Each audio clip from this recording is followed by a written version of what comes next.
நம்ம எல்லாருமே வாழ்க்கையில் தினமும் ஓடிக்கிட்டே இருக்கோம். வாழ்க்கையில் எப்படியாவது ஜெயிச்சிடணும், தொழிலில் ஜெயிச்சிடணும், பிஸ்னஸில் ஜெயிச்சிடணும், அப்படி ஏதோ ஒரு விஷயத்துக்காக ஓடிக்கிட்டே இருக்கும் இல்லையா? ஆனால் கரெக்டான வழியில் ஓடுறோமா அப்படின்றது நிறைய பேருக்கு இங்கே தெரியாது. ஆனால் ஓடிக்கிட்டே இருப்போம். எப்படியாவது ஜெயிச்சிடணும்னு சொல்லிட்டு ஓடிக்கிட்டே இருப்போம் இல்லையா? ஸோ இந்த ஆனால் நான் ஓட்டுன்னு சொன்னது வாழ்க்கையில் ஜெயிக்கிறதுக்கு எடுக்கிற முயற்சி சொல்கிறேன். நம்ம ஓடுற பாதையில் ஒரு சிறிய தோல்வி நம்மளை வந்து அடையுமானால், நம்ம தலையில் கையை வச்சுட்டு ஐயோ போச்சுன்னு உட்காந்துருவோம். இல்லை நம்ம எவ்வளோ வேகமாக ஓட ஆரம்பித்தோமோ அந்த வேகத்தை குறைச்சிட்டு நம்ம நடக்க ஆரம்பிச்சிடுவோம், ரைட்? பட் ஆனால் அங்கே ஒரு மனிதர் தன்னுடைய வாழ்நாளில் 1009 முறை தோல்வியுற்று அவருடைய முயற்சியை கை விடாமல் 1010வது முறை தன்னுடைய விடாமுயற்சியில் இந்த உலகத்தையே திரும்பி பார்க்க வச்ச மிஸ்டர் கோல்னல் சாண்டர்ஸ் பற்றி தான் நம்ம இந்த வீடியோவில் பார்க்க போகிறோம். நம்ம ஏன் இந்த வீடியோவை பார்க்கணும்? வாழ்க்கையில் ஜெயிக்கணும்னு நினைக்கிற ஒவ்வொரு பேரும் கட்டாயம் பார்க்க வேண்டிய இந்த வீடியோ நம்ம ஏன் பார்க்கணும் அப்படின்றத இந்த வீடியோவோட எண்டில் நான் வந்து சொல்கிறேன். இப்போ வாங்க வீடியோக்குள்ளே போகலாம். என்ன ஒன்று, நம்மளாம் வாழ்க்கையில் எத்தனை முறைங்க தோற்றுருப்போம்? அதை நினச்சி பார்த்துட்டு இந்த வீடியோக்குள்ளே வாங்க வீடியோக்குள்ளே போகலாம்.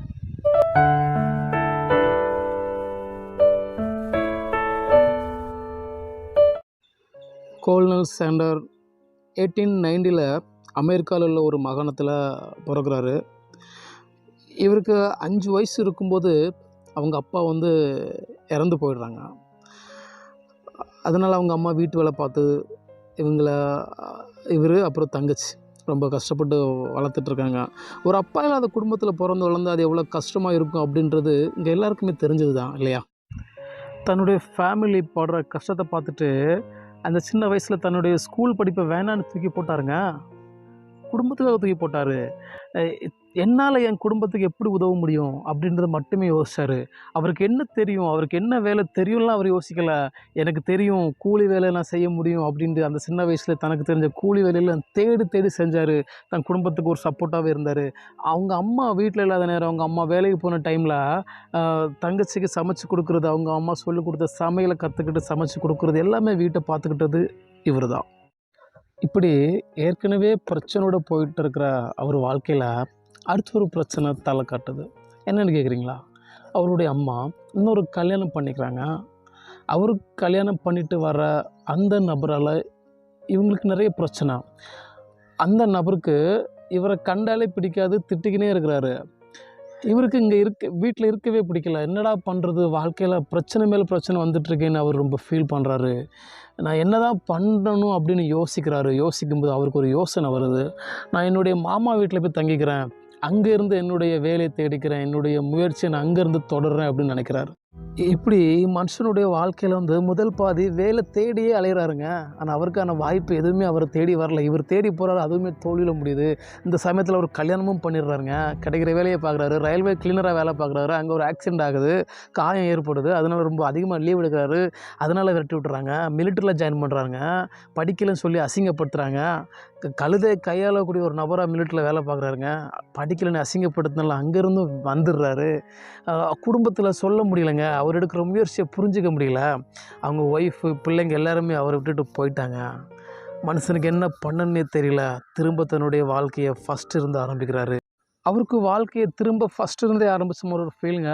ஃபஸ்ட் அப்பா போயிட்டாரு, அம்மா போயிடுறாங்க, ஃபேமிலி போயிடுது, எடுத்த வேலை அவ்வளோ தோல்வியில் முடியுது. கல்யாணம் பண்ணுறாரு, ஒய்ஃபு பிள்ளைங்க எல்லாமே போயிடுறாங்க. யாருமே புரிஞ்சிக்கல, எனக்கு என்னுடைய முயற்சிக்கு எந்த ஒரு பலனும் இல்லைன்னு சொல்கிற மனுஷன் ரொம்ப ஃபீல் பண்ணுறாரு. அப்பவும் அவர் நினைக்கிறார், நான் எங்கே அசிங்கப்படுத்தப்பட்டணும், அங்கே இருந்தால் நான் ஜெயிக்கணும் அப்படின்னு அவருடைய விடாமுயற்சி அவர் கைவிடாமல் திரும்ப முயற்சி பண்ணுறாரு. மனுஷன் லா படிக்கிறாரு. லா படிக்கும்போது ஒரு அட்வொகேட்டு கீழே அசிஸ்டண்ட்டாக ஒர்க் பண்ணுறாரு. அந்த அட்வொகேட் ஒரு கிளைண்ட்டை வந்து அப்பட்டமாக ஏமாத்துறாருன்றது இவருக்கு தெரியுது. அந்த கிளைண்ட்டை இப்போ பேசுகிறாரு, அவர் உங்களை ஏமாத்துறது உங்களுக்கு தெரியலன்னு சொல்கிறாரு. ஸோ உண்மை சொல்லிட்டார்ல, இனி எப்படிங்க அவருக்கு அங்கே வேலை இருக்கும்? அங்கேருந்து விரட்டி விட்றாங்க. அதுக்கப்புறம் ஒரு இன்சூரன்ஸ் ஒரு ஆஃபீஸில் வேலை பார்க்குறாரு மனுஷன். அந்த ஆஃபீஸில் ஒரு 3 வருஷம் அங்கே வேலை பார்க்குறாரு.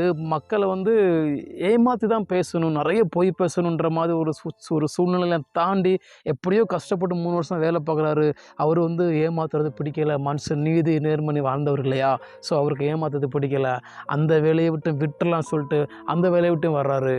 அவருக்கு ஏமாற்றக்கூடிய விஷயம் பிடிக்காதனால அந்த வேலையை விட்டு வராரு. 3 வருஷம் கஷ்டப்பட்டு சம்பாதிச்ச பைசா வச்சு அவர் என்ன பண்ணுறாரு, ஒரு போட் வாங்குறாருங்க. அது என்ன போட்டுன்னு கேட்டிங்கன்னா, ஒரு ரிவர் இருக்குது. அந்த ரிவர்லேருந்து அந்த ரிவரை கிராஸ் பண்ணி போகணும் அப்படின்னா ரிவரில் தான் போகணும். அப்போ ரோடு இல்லை. ஸோ மக்கள் அந்த பக்கம் இருந்து அந்த பக்கம் கொண்டு விடுற அந்த வேலையை பார்க்குறாரு. நல்லா போயிட்டுருக்கு. 3 வருஷம் கழித்து அவருக்கு இன்னும் ஒரு பிரச்சனை வருது. என்னென்னு கேட்குறீங்களா? அந்த ரிவர் பக்கத்தில் ஒரு பெரிய ஹைவே வருது. அதில் காரு, பைக்கு, பஸ்ஸுன்னு எல்லாமே ஈஸியாக ட்ராவல் பண்ணி போகலாம். டைம் சேவ் ஆகும். மக்கள் அதை திங்க் பண்ணுறாங்க. ஸோ அதனால் யாருமே இந்த போட் பக்கம் வரல. எல்லாருமே ரோட்டில் உள்ள வெஹிக்கிள்ஸில் போகிறாங்க. ஸோ மனுஷனுக்கு அங்கேயும் தன்னுடைய வாழ்க்கை தோல்வியிலேயே முடியுது. மறுபடியும் ஒரு தோல்விங்க. என்ன பண்ணணும் நான் வாழ்க்கையில், எனக்கு ஏன் இவ்வளோ தோல்வி வந்துட்டுருக்கு அப்படின்னு சொல்லிட்டு மனுஷன் உட்காரலங்க. அடுத்து என்ன பண்ணுறாருன்னா, லைட்டு, லேம்ப் எல்லாமே அவரே ப்ரொடக்ஷன் பண்ணி சேல்ஸ் பண்ணுறாங்க. அந்த தொழிலில் ஒரு போட்டி வருது. ஒரு பெரிய கம்பெனி உள்ளே வராங்க. காசே இல்லாமல் நாங்கள் தரோம், நீங்கள் மந்த்லி பே பண்ணால் போதுன்ற ஒரு ஆப்ஷன் அன்றைக்கே கொடுக்குறாங்க. ஸோ அந்த தொழிலும் தோக்குறாரு, விரட்டி எடுக்கப்படுறாரு. மனசார ரொம்ப சோர்வடைகிறாரு மனுஷன். ஆனால் உட்காரலங்க. அவர் உட்காரவே இல்லைங்க. திரும்ப அதிகமாக ஓட ஆரம்பிக்கிறாரு. வருஷங்கள் ஓடிடுச்சு, காலங்கள் ஓடிடுச்சு. ஆனால் வெற்றி மட்டும் கிடைக்கல, தோல்வி மட்டும் கிடச்சிட்டே இருந்துச்சு. அவர்கிட்ட இருந்த ஒரே ஒரு ஆயுதம் தன்னம்பிக்கை, விடாமுயற்சின்ற அந்த 2 ஆயுதத்தை வச்சு நான் ஏதாவது செய்வேன், எப்படியாவது நான் சாதனை பண்ணணும்னு சொல்லிட்டு மனுஷன் ஒரு ஹோட்டலில் சர்வராக ஒர்க் பண்ணுறாருங்க. ஒரு ஹோட்டலில் சர்வராக அந்த டேபிள் க்ளீன் பண்ணுற மாதிரி வேலை பார்க்குறாரு. 2ஆம் உலக போர் நடந்திருந்த சமயங்க. அந்த சமயம் ஹோட்டலில் வந்து வயசானவங்களை வந்து வெளியே அனுப்பணுன்ற மாதிரி ஒரு சூழ்நிலை வருது. ஃபஸ்ட் நேம் நம்மால் பேர் அதில் இருக்குது. ஸோ இவர் அனுப்புகிறாங்க. வெறும் $105 கொடுத்து வெளியே அனுப்புகிறாங்க. வெறும் $105 தன்னுடைய வீட்டுக்கு போன அவரு செத்து போயிடலாம், சூசைட் பண்ணிடலாம், நம்ம இனி வாழவே வேண்டான்னு இவர் விரக்திக்கு போகிறாரு. அந்த சமயம் அவர் மனசில் ஒன்று தோணுது, சாகிறதுக்கு முன்னாடி என் அம்மா சொல்லிக் கொடுத்த சமையல், அதை நான் ஒரு வாட்டி சமைச்சு நான் சாப்பிட்டுட்டு செத்து போயிடும் அப்படின்ற மாதிரி மனசில் நினைக்கிறாரு. சமைக்க ஆரம்பிக்கிறாரு. ஆனால் அந்த ஒரு செகண்ட் அவருடைய வாழ்க்கையில் ஒரு மிகப்பெரிய மேஜிக்கு. அவருக்கு வாழ்க்கையில் அவர் எப்படி சாக நினச்சாரோ அதே மாதிரி வாழ நினைக்கிறதுக்கு ஒரு மனம் சொல்லுது. அது என்னென்னு கேட்குறீங்களா? என் அம்மா சொல்லிக் கொடுத்த சமையல், எரிவாயு கம்மியாக செலவு பண்ணுற சமையல், எல்லாமே பொருள் செலவு கம்மியாக செலவு பண்ணுறது, இந்த சமையல், இந்த டேஸ்டான சமையல், இந்த சிக்கனை நான் ஏன் உலகம் ஃபுல்லாக பரப்பக்கூடாது அப்படின்ற மாதிரி மனுஷன் நினைக்கிறாருங்க. அதை செய்யவும் ஆரம்பிக்கிறாரு. அதை ஆரம்பிக்கும்போது மனுஷனுக்கு 65 வயசுங்க. அந்த 65 வயசுலேருந்து 8 வருஷம் கழிச்சு 73வது வயசில் தான் அவர் ஜெயிக்கிறாருங்க. அந்த 8 வருஷத்தில் 1009 முறை தன்னுடைய சிக்கன் பல ஹோட்டலால் வேணாம் அப்படின்னு சொல்லி நிராகரிக்கப்படுறாங்க. அப்பவும் மனுஷன் வந்து முயற்சியை கைவிடலைங்க. நான் ஜெயிப்பேன் அப்படின்னு சொல்லிட்டு இன்னும் ஓட ஆரம்பிக்கிறாரு. முன்னை விட ஃபாஸ்ட்டாக ஓட ஆரம்பிக்கிறாரு. ஒரு ஹோட்டல் நல்லா புகாமல் இருக்கிற ஒரு ஹோட்டல் நான் வாங்கிக்கிறேன்னு சொல்கிறாங்க. அந்த ஹோட்டல் அவருடைய சிக்கனை வந்து அவர் எப்படி பண்ணணுன்ற விஷயங்களை சொல்லி கொடுக்குறாரு. அப்போ அந்த ஹோட்டல்காரர் ஒரு டிமாண்ட் வைக்கிறார். என்ன வைக்கிறாங்கன்னா, என்னோட ஹோட்டலில் சேல்ஸ் ஆனால் மட்டுமே நான் உங்களுக்கு காசு தரும் அப்படின்னு சொல்கிறார். அதுக்கும் அவர் சம்மதிக்கிறாரு. நாளடைவில் நல்ல ஒரு பிக்கப் ஆகுது, எல்லாராலையும் ஈர்க்கப்படுது. அந்த ஹோட்டல் பெரிய லெவலில் வருது. அந்த ஹோட்டல் மட்டும் இல்லைங்க, எத்தனையோ ஹோட்டலில் அப்புறம் இந்த ஃபார்முலா வந்து அவர் கொடுக்குறாரு. ஆனால் எல்லா ஹோட்டல்லையும் அவர் சொன்ன ஒரே ஒரு விஷயம் என்ன தெரியுமா? என்னுடைய ஃபோட்டோ, என்னுடைய லோகோ மட்டும் லோகோவாட்டி யூஸ் பண்ணுங்கள், அதுவும் வயசான ஃபோட்டோ தான் வைக்கணும்னு சொல்கிறாரு. ஏன் தெரியுமா? வயசானவங்களும் சாதிக்க முடியும் அப்படின்ற ஒரு மிகப்பெரிய விஷயத்தை எல்லாருமே கேட்கலாங்க. வயசான காலத்தில் சாதனை பண்ணி என்ன அப்படின்றது. எத்தனை பேருங்க அவங்கவுங்களுக்கான அடையாளத்தை விட்டுட்டு போயிருக்காங்க. இப்படியும் வாழலாம், இப்படி தான் வைராக்கியமாக வாழணும், இப்படி தான் ஜெயிக்க முடியுன்ற ஒரு மிகப்பெரிய ஃபார்முலா சொல்லி கொடுத்துட்டு போன மிஸ்டர் கோல்டன் சாண்டர்ஸ் பற்றி தெரியாமல் இருந்தால் தாங்க தப்பு. சாதிக்குன்னு நினைக்கிற எல்லாருமே பார்க்க வேண்டிய, எல்லாருமே தெரிஞ்சிக்க வேண்டிய மிகப்பெரிய கதை தான் இவருடைய கதை. நான் வீடியோ ஃபஸ்ட்லேயே சொல்லியிருந்தேன், கடைசியில் எண்டில் சொல்கிறேன் அப்படின்ட்டு. அது என்னென்னா, சாதனை வந்து சும்மா இருந்தாலும் வராதுங்க. சாதனைன்றது நாம் சாதிக்க நினச்ச உயரத்தை அடையிறது வர என்ன வேலை செஞ்சாலும் தப்பு இல்லைங்க. அப்படி நினைக்கிற ஒவ்வொருத்தரும் சாதிக்க முடியும். 65 வயசில் தள்ளாடிய வயசில் அவரால் சாதிக்க முடிஞ்சது அப்படின்னா 25ல் 35ல் 45ல் நம்மளாலும் சாதிக்க முடியும். மிகப்பெரிய எடுத்துக்காட்டு இந்த வீடியோ. ஸோ இந்த வீடியோ பார்த்ததுக்கப்புறம் வாழ்க்கையில் எப்படியாவது ஜெயிக்க நினைக்கிறவங்க எப்படியாவதுலாம் ஜெயிக்க முடியாதுங்க. முயற்சி பண்ணால் மட்டுமே ஜெயிக்க முடியும். முயற்சிக்கு கண்டிப்பாக நீங்கள் வந்து தொடருங்க. உங்களுடைய வாழ்க்கையில் வெற்றின்றது கண்டிப்பாக உங்களுக்கு சேரும். வெறும் $105, 65 வயசுங்க. அதுலேருந்து போராட்டம் 8 வருஷங்க, 73 வயசுங்க. அவரால் சாதிக்க முடியும் அப்படின்னா நம்மளாலேயும் முடியுங்க. அவர்கிட்ட இருந்த ஒரு 2 விஷயம் மட்டும் நம்மகிட்ட இருந்தால் போதுங்க.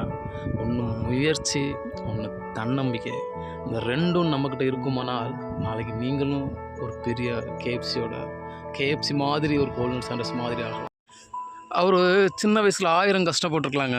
ஆனால் அவருடைய வாழ்க்கை முடியும் போது, அவருடைய வாழ்க்கை முழுமையடையும் போது அவர் ஒரு சாதனையாளன். அவர் கண்டுபிடிச்ச அந்த KFC தாங்க இன்றைக்கி நானும் அதில் சாப்பிட்டதில் நானும் ஒருவன், நீங்களும் ஒருவராக இருக்கலாம். ஸோ அவ்வளோ பெரிய ஒரு சாதனைக்கு சொந்தக்காரர் அவருடைய வாழ்க்கை முழுமையடையும் போது அவர் ஒரு சாதனையாளர். அதே மாதிரி தாங்க நம்மளும் முயற்சியை கையில் எடுத்தோமானால், தன்னம்பிக்கை நமக்கு இருக்குமானால், நாளைக்கு நீங்களும் KFC மாதிரி அவரை விட அதிகமாக கூட ஏதோ ஒரு பெரிய சாதனைலாம் வர முடியும். ஸோ அதுக்கு முயற்சி, தன்னம்பிக்கை மட்டும் இருந்தால் வெற்றி நமதே. இந்த வீடியோ உங்களுக்கு பிடிச்சிருந்தா வீடியோவை சப்ஸ்கிரைப் பண்ணுங்கள், லைக் பண்ணுங்கள், ஷேர் பண்ணுங்கள். ஏன்னா உங்களை மாதிரியோ என்ன மாதிரியோ சாதிக்க நினைக்கிற யாருக்கோ ஒருத்தருக்கு இந்த வீடியோ ஒரு மிகப்பெரிய பூஸ்ட்டாக இருக்குங்க. நீங்கள் பண்ணுற ஒரு சப்ஸ்கிரைப் யாரோடைய வாழ்க்கையில் ஒருவருடைய வாழ்க்கையில் வந்து ஒரு மிகப்பெரிய மாற்றத்தை கொண்டு வரும் அப்படின்னா, அந்த சந்தோஷம் நம்மளை வந்து சேரும் அப்படின்னா அது நமக்கு சந்தோஷம் தானே.